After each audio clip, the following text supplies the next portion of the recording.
হরে কৃষ্ণ। পুরুষোত্তম মাসকে অবজ্ঞা করলে কি হয়?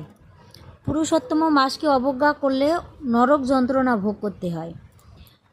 পুরুষোত্তম মাসকে অবজ্ঞা করলে অনেক দুঃখ কষ্ট পেতে হয়।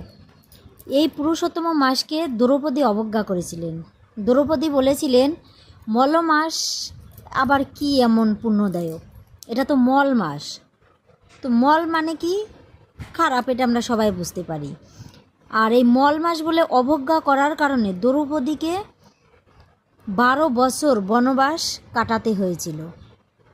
তিনি শুধু একা নয়, তার পঞ্চ পাণ্ডব মানে তার পঞ্চ স্বামীসহ 12 বছর বনবাসে কাটিয়েছিলেন, 1 বছর অজ্ঞাতবাসে কাটিয়েছিলেন।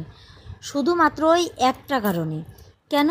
কারণ তিনি এই মল মাস বলে পুরুষোত্তম মাসকে অবজ্ঞা করেছিলেন।